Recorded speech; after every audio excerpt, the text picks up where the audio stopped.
What's up guys, this is Nick, aka Stu Beef from GamersNexus.net, talking about The Wolf Among Us, Episode 2, Smoke and Mirrors.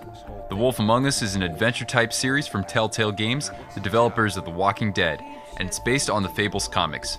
Fables comics take all these characters from fairy tales and nursery rhymes and put them in the Fabletown slums of New York City, leaving them to violence, drugs, and just about anything that would make Walt Disney roll over in his grave. You play as Bigby Wolf, the Fabletown sheriff, and go around interrogating characters and breaking down crime scenes. Most of the time you're using a dialogue wheel and can play as a good cop, bad cop, or anywhere in between.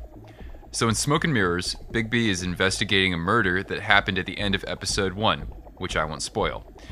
So you're picking up where Episode 1 left off, interrogating the suspect you arrested at the end of that episode, and getting some important info on a new lead in the case.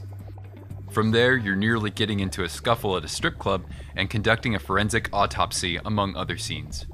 Telltale Games has done an excellent job of creating and maintaining suspense and further developing the character relationships from Episode 1.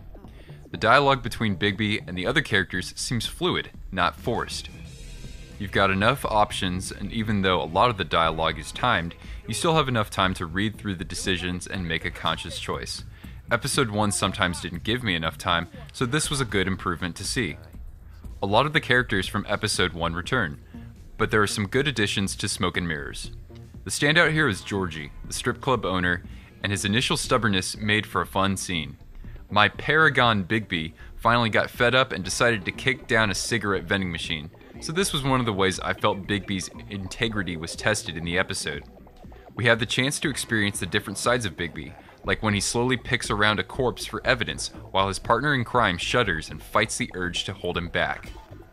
There's even a scene where he has to find out how Toad Jr. came across the same body, so he bends down and, depending on how you play through it, you can really see a sensitive side from him.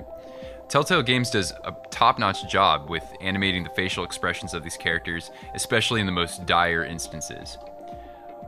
But as well as the character relationships and dialogue dynamics play out, I've got mixed feelings about Bigby's fight scenes. These are quick-time event scenes that look stylish and break up the gameplay, but are kind of half-empty in the grand scheme of things. I had only one scuffle in Smoke and Mirrors, so it seemed kind of thrown in there, especially since it had nothing to do with one of the murder suspects, or at least that's what I think right now. I used my Xbox controller and noticed that once or twice I'd hit the wrong button, but Bigby would still execute a punch or dodge an attack. I saw the same thing in Episode 1, so it kinda sucks to have something unpolished like that still around. The other thing is that the storyline focuses almost entirely on the Snow White storyline and not the Faith murder we invested ourselves in Episode 1.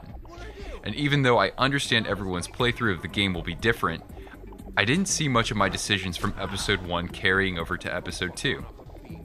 For example, why didn't I get to hunt down Tweedledum? And why wasn't there a payoff for coming to Mr. Toad's aid in Episode 1 this time?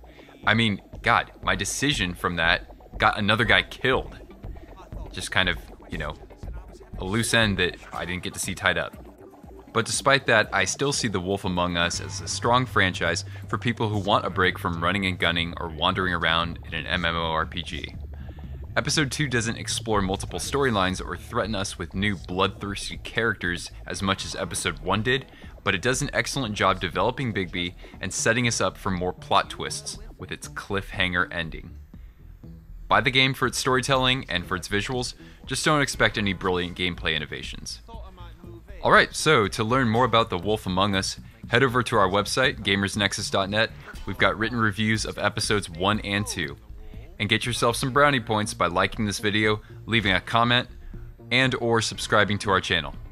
We'll see you guys next time.